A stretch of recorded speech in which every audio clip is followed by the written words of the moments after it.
Hey guys, this is Shraddha Tiwari and welcome back to Tiwari English Classes. In this video, I'm going to summarize part 2 of your chapter Lost Spring. ना ये flamingo आपकी book जो flamingo है उसका दूसरा chapter है lost spring और इस चैप्टर का मैं दूसरा पार्ट इस वीडियो में समराइज करने जा रही हूँ। प्रीवियस वीडियो मैंने इसका पहला पार्ट बनाया था जिसका नाम क्या है समटाइम्स आई फाइंड अ रूपी इन गार्बेज ना, जो कि साहेब की कहानी है। साहेब कौन होता है? रैग पिकर्स होता है ना। तो उसमें उन्होंने ऐसे बच्चों की कहानी हमारे सामने प्रेजेंट की है जो कि रैग पिकिंग फैमिली से बिलोंग करते हैं। तो यहाँ पे इस वीडियो में हम आपका जो दूसरा पार्ट है इसका नाम क्या है कि I want to drive a car ना, मैं इसको समराइज करने जा रही हूँ। और ये जो स्टोरी है इसको लिखा किसने है? एनी जंग है। And once again I am going to talk about the title of this chapter. जो टाइटल है ये आपका क्या है? लॉस्ट स्प्रिंग ना। लॉस्ट स्प्रिंग मीन खोया हुआ बसंत। यहाँ पे स्प्रिंग का मतलब चाइल्डहुड से है। बिकॉज देखिए स्प्रिंग का मतलब चाइल्डहुड से इसलिए है क्योंकि यहाँ पे ऑथर ने स्प्रिंग को चाइल्डहुड से कंपेयर किया है। बिकॉज जो स्प्रिंग होता है अगर हम हर सीजन में देखें तो spring is the most beautiful season ना, क्योंकि इसमें होता क्या है कि बर्ड्स फ्लोरिश करते हैं, जो सीड्स होते हैं वो स्प्राउट करते हैं ना, सब कुछ एकदम अच्छा दिखता है, हरा भरा दिखता है। तो इन द सेम वे अगर हम ह्यूमन लाइफ में देखें तो childhood is best stage in human life. तो यहाँ पे उसी स्टेज को जो ऑथर है वो कहती है कि वो क्या हो गया है, उनसे छीन लिया गया है या उनका चाइल्डहुड क्या हो गया है? खो गया है। और पहले भी मैंने प्रीवियस वीडियो में बताया था कि ये जो पूरा जो चैप्टर है वो चाइल्ड लेबर पे ही सेंटर्ड है, क्योंकि इसके थ्रू जो राइटर है वो हमें दिखा रही है कि किस तरह से जो बच्चे हैं ना, क्योंकि दो अलग अलग इन्होंने टाउन रखे हैं। पहले जो पहला था टाउन वो क्या था? फिरोजाबाद सीमापुरी था ना, जो कि दिल्ली के पेरीफेरी में है, सिचुएटेड है, ये लोकेटेड है। और वहां पे कौन रहते हैं? Rag pickers. और उसी रैग पिकर्स में उन्होंने साहिब के थ्रू उस पूरे सोसाइटी की, उनके टाउन की कहानी बताई है कि किस तरह से वो बच्चे जो कि गरीबी से जूझ रहे हैं और वो क्या करते हैं? रैग पिकिंग करते हैं, कूड़ा बीनते हैं अलोंग विद देयर फैमिली ना, और वो उसी गरीबी में पैदा होते हैं, उसी गरीबी में वो क्या होते हैं? मर जाते हैं। इन द सेम वे इस चैप्टर में भी इन्होंने ये वाला पार्ट है क्या I want to drive a car, इस पार्ट में भी इन्होंने ऐसे ही बच्चों की कहानी दिखाई है जो कि चाइल्ड लेबर पे ही पूरी तरीके से सेंटर्ड है। जो छोटे छोटे बच्चे हैं वो फिजिकल लेबर में इंगेज हैं ना, और किस तरह से वो एकदम माइजरेबल कंडीशन में वो क्या कर रहे हैं? जी रहे हैं ना। उनको ढंग से खाना भी नहीं मिल रहा है, कुछ भी नहीं मिल रहा है। तो और वो क्या कर रहे हैं? फिजिकल लेबर में इंगेज हैं और इस तरह से उनके जो चाइल्डहुड के जो जॉयज हैं वो उनसे छीन लिए जा रहे हैं, उनको मिस कर रहे हैं। ठीक है, तो इस पार्ट का नाम क्या है? I want to drive a car. तो ये जो पार्ट है ना, the whole part revolves around a boy ना हुज नेम इज मुकेश। तो इस प्रीवियस जो वीडियो था, जो पहला वाला पार्ट था इस चैप्टर का, उस पार्ट का जो मेन था ना, जो मेन कैरेक्टर होता है वो साहिब होता है, एक छोटा सा बच्चा होता है जो कि रैग पिकर्स फैमिली से बिलोंग करता है। लेकिन इस पार्ट का जो मेन कैरेक्टर है ना, जो लड़का है उसका नाम क्या है? मुकेश है। But you know what, there is a lot of difference between Saheb and Mukesh ना। ऑथर यहाँ पे साहिब एंड मुकेश में कॉन्ट्रास्ट दिखाते हैं, और कॉन्ट्रास्ट क्या है? I am going to talk about this contrast in the end of this video. Okay, तो अभी देखते हैं कि कहानी की शुरुआत वहां से होती है। ये बताती हैं कि जो एनी जंग है ना, ये कहती हैं कि एक लड़के से ये मिलती हैं जिसका नाम होता है मुकेश, और ये अब किस टाउन की कहानी बताएंगे?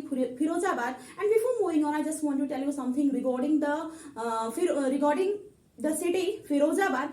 Firozabad is famous for bangles ना, all over the India, even आप वर्ल्ड भी कह सकते हो। अगर ग्लास बैंगल कहीं पे सबसे ज्यादा मात्रा में बनते हैं तो वो कहाँ पे बनते हैं? फिरोजाबाद में बनते हैं। ठीक है, तो ये कहती हैं कि फिरोजाबाद में इनकी मुलाकात एक बच्चे से होती है जिसका नाम क्या होता है? मुकेश होता है। और मुकेश स्टार्टिंग में वो कहता है, एंड जब वो मिलती हैं तो वो कहता है I want to drive a car.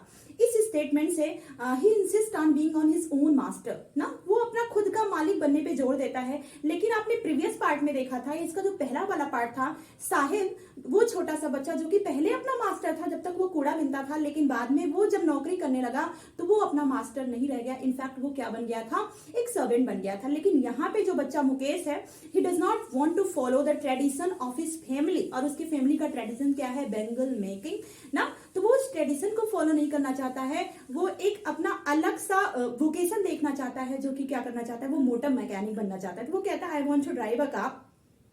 तो ऑथर कहती है कि उसका खुश तो वो बहुत होती है, कम से कम ये बच्चा तो है जो कुछ अलग करना चाहता है। बट वो कहती है कि उसका ये जो ड्रीम है, ये जो सपना है, वो मुझे फिरोजाबाद कि गलियों में एक मिराज की तरह दिखता है। मिराज बोले तो something that can not be possible ना, जो कि संभव ना हो सके। वो कहती है कि मुझे उसका ये जो ड्रीम था, मुझे सुनकर तो अच्छा लगा, बट उसका ड्रीम मुझे उस फिरोजाबाद की गंदी सी गलियों में, डस्टी स्ट्रीट्स में, उसका ये जो मुझे ड्रीम था वो एक मिराज की तरह दिख रहा था, और ऐसा लग रहा था कि उसके इस सपने के पूरे होने के चांसेस बहुत कम थे। वो इसलिए क्योंकि एवरी फैमिलीज ऑफ फिरोजाबाद ना, जो कि फिरोजाबाद में रहते थे, वो सभी families they were engage in bangle makings. वो किसमें इंगेज होते हैं? बैंगल मेकिंग्स में इंगेज होते हैं। वो चूड़ी बनाते हैं ना, एंड सिर्फ एल्डर्स नहीं, अलोंग विद चिल्ड्रन ना, वो सभी क्या करते हैं? चूड़ियां बनाते हैं। एंड वो कहती है कि they work in high temperature in dingy cells where there is no source of light, there is no source of air, there is no source of ventilation ना। तो वो कहती है कि वो एक ऐसे सेल्स में, सेल बोले तो एक ऐसी आप ये कह सकते हो एक ऐसी कोठरी टाइप की जिसमें कोई भी वेंटिलेशन का सोर्स नहीं होता है, ना तो लाइट आती है वहां पे, ना तो एयर आती है, ना कुछ भी नहीं होता है। वो उसी छोटी छोटी कोठरी में और ग्लास की वेल्डिंग करते हैं, चूड़ियां बनाते हैं।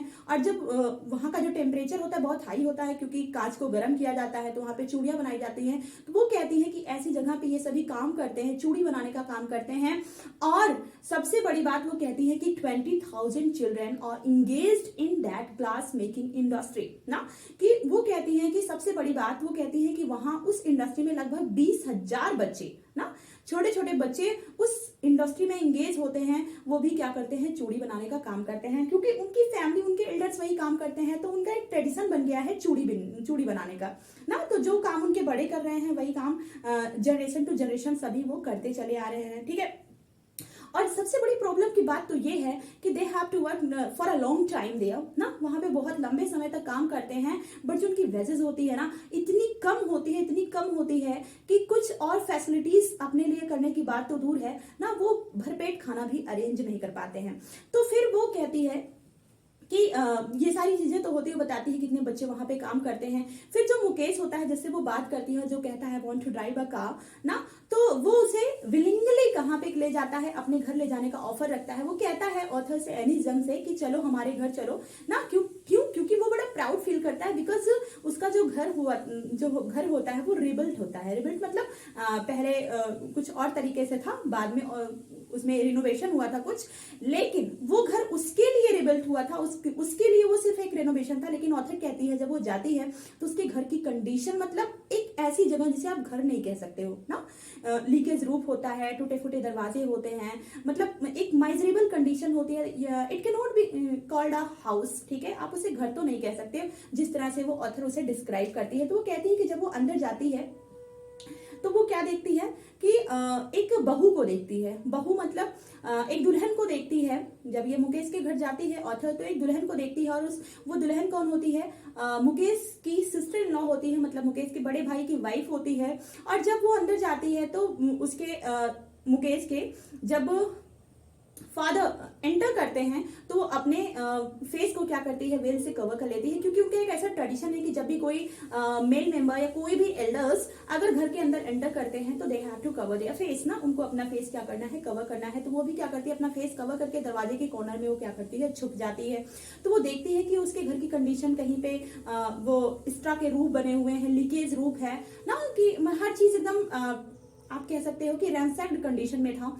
तो फिर होता क्या है, वहां पे वो जाती है, देखती है, और फिर वो बाहर निकलती है तो वो देखती है कि मुकेश के ग्रैंड मदर और ग्रैंड फादर वहां पे बैठे होते हैं। और वो ग्रैंड मदर कहती है कि उसके हस्बैंड, मुकेश की जो ग्रैंड मदर होती है, वो अपने हस्बैंड को कहती है, इट इज करम his destiny, it is his karam his destiny. This is the most important line of your chapter. It is his karam his destiny. This statement is said by the grandmother of Mukesh. वो ऐसा इसलिए कहती है क्योंकि वो अपनी आंखों के सामने अपने खुद के पति को अंधा होते हुए देख रही है। अच्छा, अंधे क्यों हो रहे हैं? बिकॉज जिस तरह से वो, जिस हाई टेम्परेचर में, जिस तरह से वो सेल्स में काम कर रहे हैं, तो ऑथर कहती है their eyes are more adjusted to dark than to light ना, उनकी आंखें अंधेरे की इतनी आदी हो गई हैं कि एडल्टहुड तक आते आते उनकी आंखों की रोशनी क्या होती है? चली जाती है। क्योंकि क्यों चली जाती है? क्योंकि वो जहां चूड़ियां बनाते हैं, वो जो ग्लास के जो पार्टिकल्स होते हैं, जो उसके कण होते हैं, बेल्डिंग करते समय या पॉलिशिंग करते समय वो उड़ते हुए उनकी आंखों में जाते हैं। तो बच्चे बड़े होने के पहले ही वो क्या करते हैं? अपनी आंखों की रोशनी को वो क्या करते हैं, खो देते हैं। देयरफॉर ऑथर सेज कि जो उनकी आंखें हैं, वहां के लोगों की जो आंखें हैं, उनकी आंखें लाइट की अपेक्षा किसमें एडजस्ट हो गई हैं, डार्क में एडजस्ट हो रही हैं। तो उनके ये जो मुकेश का ये जो लड़का होता है मुकेश, उसके ग्रैंडफादर भी क्या होते हैं, ब्लाइंड हो गए होते हैं। तो दादी माँ कहती हैं कि ये इसका कर्म है, इसका डेस्टिनी है ना। क्यों? क्योंकि वो एक बैंगल मेकिंग कास्ट में पैदा हुए हैं। और एक स्टेटमेंट वो और कहती हैं कि no one can break this god given lineage ना, क्योंकि भगवान के द्वारा जो हमें मिल गया है, कहने उनका एक मानना है कि ये हमें भगवान के द्वारा मिला है, कि हमें इस कास्ट में पैदा हुए हैं, इस कास्ट में, और इस कास्ट का जो काम है वो क्या है, सिर्फ और सिर्फ चूड़ी बनाना है। तो therefore we have to follow it ना, तो इसे हमें एक्सेप्ट करना होगा, इसे हमें मानना ही पड़ेगा। तो वो कहती है कि no one can break the god given lineage, इस गॉड गिवन लीनियस को कोई तोड़ नहीं सकता। ऐसा किसका स्टेटमेंट होता है, मुकेश की दादी का स्टेटमेंट होता है। तो ये तो बात होती है यहाँ पे। फिर वो जब थोड़ा सा और आगे निकलती है तो वो देखती है कि वहां की जो गलियां हैं, वहां पे कोई ड्रेनेज नहीं है, कोई सीवेज नहीं है, ऐसे इतना गंदा है, यहाँ वहां कूड़े लगे हुए हैं, एकदम बहुत गंदा सा टाउन है, सैंटी टाउन है वहां पे। और सबसे बड़ी बात तो घरों में ही, मतलब वो घर ऐसा है, झोपड़ी ऐसी है कि जहां पे ह्यूमन बींग्स और एनिमल दोनों साथ में ही रहते हैं उसी गंदगी में, ठीक है।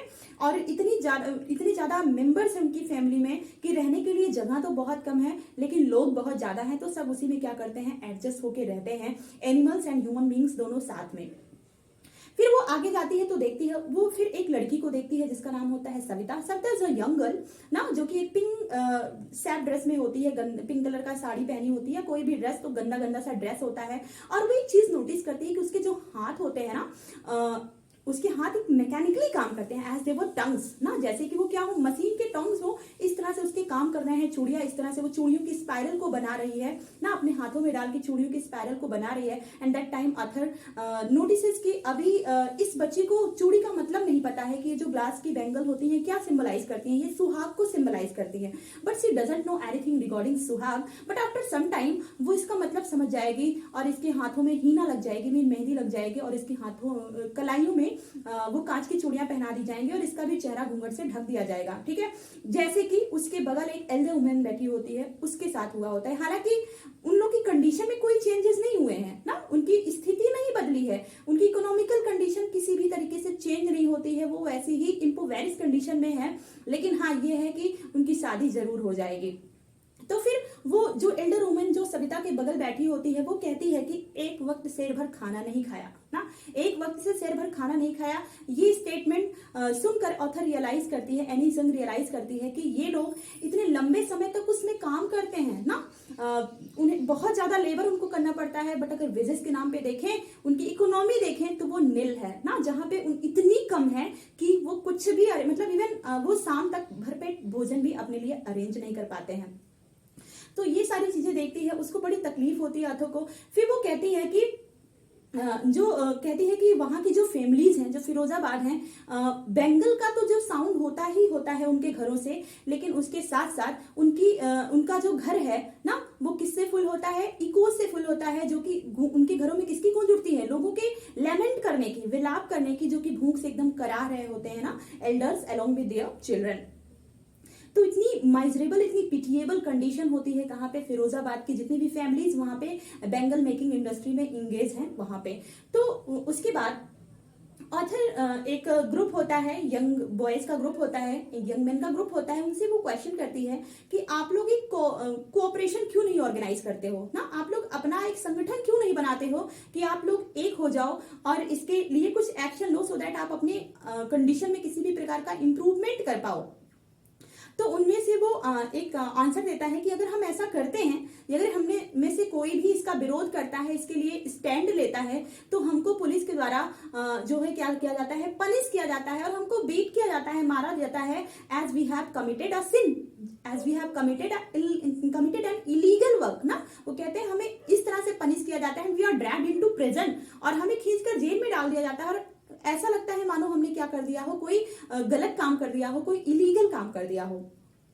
तो ऑथर एक चीज और रियलाइज करती है वहां पे, वो कहती है ठीक है इनको ऑपरेट तो किया जाता है नो डाउट, लेकिन एक सबसे बड़ी बात ये है कि they have no leader, they have no one to lead them ना। अगर वो अपनी आप को ऑर्गेनाइज कर भी लेते हैं तो उनके पास ऐसा कोई भी नहीं है जो उनको लीड कर सके, उनको गाइड कर सके, तो उनमें गाइडेंस की कमी है, इसीलिए वो उस कंडीशन में अभी तक वैसे ही पड़े हुए हैं। और वो ऑथर एक चीज और कहती है कि उनका ये जो टॉयल है ना, ये जो 24 आवर्स का ये जो पूरे टाइम का ये जो टॉयल है बैंगल मेकिंग का, जो चूड़ी बनाने में जो उनका लेबर है, इस काम में जो वो इंगेज हैं, that labour has numb their minds ना। ये जो लेबर है उनके माइंड्स को क्या कर दिया है, नम कर दिया है, मतलब एकदम शून्य कर दिया है। They have no ability, they have no capacity to dream और थिंक एनीथिंग ना तो उनके पास they have no understanding, they have no dream, they have no capacity to learn और डू एनीथिंग ना। उनके पास किसी प्रकार की कोई क्षमता नहीं बची है कि वो कुछ सीख सके, कुछ कर सके एक्सेप्ट ऑफ बैंगल मेकिंग, सिवाय चूड़ी बनाने के। ठीक है, तो फिर ऑथर कहती है कि वहां पे फिरोजाबाद में उन्हें दो तरीके के वर्ड दिखाई देते हैं, मतलब जो फिरोजाबाद है it has been divided into two words ना। कहने का मतलब वहां पे उनको जो दो तरह की दुनिया दिखाई देती है। द फर्स्ट वर्ड इज किसका होता है, बैंगल मेकर्स का होता है। They have to work 24 hours and their wages are very very very low ना। वहां पे उनको 24 आवर्स काम करना पड़ता है, जो उनको मिलता है वो इतना कम होता है that they can not feed their families even themselves ना तो अपनी फैमिली को वो फीड कर पाते हैं या खुद को भी नहीं वो फीड कर पाते हैं, और इतनी गंदी सी कंडीशन में रहते हैं, सैंटी प्लेसेस पे वो लोग रहते हैं। और दूसरा वर्ड किसका होता है, वो मिडिल मैन का, जिसमें कौन आते हैं, साहूकार आते हैं, ब्यूरोक्रेट्स आते हैं, पुलिस मैन आता है, ट्रेडर्स आते हैं, मर्चेंट्स आते हैं। ये लोग क्या करते हैं, जो कि उनको डोमिनेट करते हैं। ठीक है, अगर वो किसी तरह का प्रोटेस्ट करते हैं, जो बैंगल मेकर्स, ये जो पुअर फैमिलीज हैं, तो उनको क्या करते हैं, उनको पनिश करते हैं। तो अच्छा एक चीज और है, तो ये कहती है कि ऐसा भी नहीं है कि मतलब इनके बच्चे इनसे अलग हो, नहीं, वो इनका ट्रेडिशन बन गया है। तो जैसे जो दूसरा वर्ड है जिसमें कि साहूकार, ब्यूरोक्रेट्स और जो पुलिसमैन आते हैं, इनके बच्चे जो होते हैं वो अपने फैमिली का ट्रेडिशन फॉलो कर लेते हैं, मतलब वो भी वही बनते हैं जो उनके फोरफादर्स बने थे। और उधर जो हमारे बैंगल मेकर्स हैं वो भी वही ट्रेडिशन फॉलो करते हैं जो उनके एल्डर्स फॉलो करते हैं। तो यहाँ पे ऑथर हमें एक चीज दिखाना चाहती है कि ये जो बच्चा मुकेश है ना, he does not want to follow the tradition of his family ना। वो अपनी सोसाइटी का वो ट्रेडिशन फॉलो नहीं करना चाहता, because he doesn't want to be a bangle maker. वो एक चूड़ी बनाने वाला नहीं बनना चाहता। He want to do something different, वो कुछ अलग करना चाहता है, because he is an ambitious boy. क्योंकि वो कैसा बच्चा होता है, एम्बिशियस बच्चा होता है। And most important thing that he wants to be master of his own ना। वो अपने मन का मालिक बनना चाहता है, अनलाइक साहिब। क्यों, साहिब पहले क्या था, साहिब नो डाउट वो कूड़े तो बिनता था, बट वहां पे अपने चाइल्डहुड को एंजॉय कर रहा था, वहां पे अपने वो मन का मालिक था। But when he engage in a job, जब वो एक जॉब में इंगेज होता है तो वो no longer he was a master of his own, तो वो अपने मन का मालिक नहीं रह जाता, तब ना वो क्या बन जाता है, एक सर्वेंट बन जाता है। लेकिन यहाँ पे इन दो बच्चों में ऑथर ने कॉन्ट्रास्ट दिखाया है कि एक तरफ जो साहिब है ना, वो अपने फैमिली के ट्रेडिशन को फॉलो कर रहा था, while on the other hand Mukesh does not want to follow the tradition of his family, because he doesn't want to be a bangle maker, he just want to be a motor mechanic. And ये दिखाते हुए ये chapter यहाँ पे author क्या करती है, finish करती है। और सबसे बड़ी बात यहाँ पे इन्होंने पूरी तरीके से किस पे फोकस किया है, चाइल्ड लेबर पे फोकस किया है। And through this he want to make us aware कि हम इन चाइल्ड लेबर के बारे में, इन बच्चों के बारे में कुछ सीख सकें, सो दैट इनकी कंडीशन में ना थोड़ा सा क्या हो सके, इंप्रूवमेंट हो सके, लोग इनके लिए स्टैंड ले सके।